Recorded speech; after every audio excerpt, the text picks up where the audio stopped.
N'essayez pas de devenir un homme qui a du succès, devenez un homme qui a de la valeur. Albert Einstein. On connaît tous des moutons dans notre entourage, peu importe la classe sociale.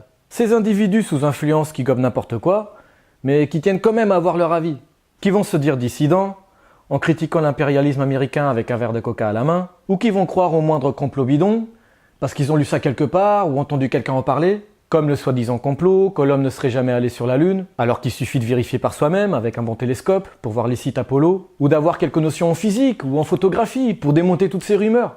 Je ne dis pas qu'il n'y a pas de complot, mais il ne faut pas croire n'importe quoi et vérifier par soi-même avec rationalité, sans suivre ces petits troupeaux. Ces moutons ne sont pas forcément des crétins.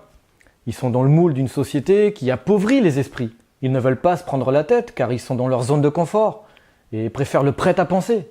L'uniformisation d'une société provoque une pensée pauvre. On nous matraque l'esprit avec des émissions stupides, de l'info formatée, des artistes en carton, de l'actu people.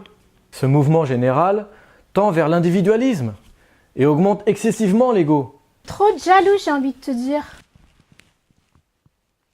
Oh, moi je suis trop belle, là j'appuie direct. En plus, à force de voir des culs et des nichons partout, comme dans les clips vidéo ou les émissions télé-réalité par exemple, notre esprit est perverti et nous dirige vers un culte de l'apparence et une hypersexualisation sans estime de soi. Et alors? J'adore voir des culs remuer, moi. Kizomba, twerk. Même les poupées des petites filles sont habillées sexy et maquillées comme des péripatétiputes. Sacrée génération de pétasses qui se prépare. À un concours de con, tu finirais deuxième.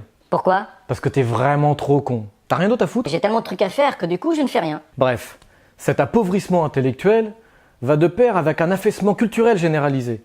L'éducation est de plus en plus déficiente, les jeunes savent de moins en moins bien parler et écrire, cherchent de moins en moins à se cultiver, ils rêvent de devenir connus, comme Nabila ou Maître Gims, plutôt que de s'inspirer de Marie Curie ou Nikola Tesla, et préfèrent s'intéresser à la vie de quelques crétins frimeurs filmés enfermés dans une maison, plutôt qu'aux découvertes scientifiques majeures par exemple. Cette stérilisation des esprits façonne notre intellect, notre perception, et empêche la libération de notre potentiel. L'humain s'en trouve plus malléable et sous contrôle.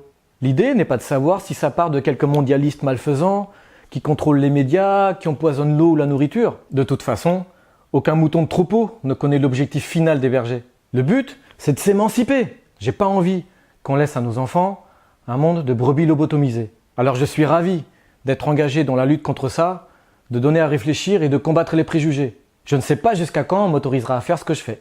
Alors partagez mes vidéos, ça rend libre et ça permet de rester lucide.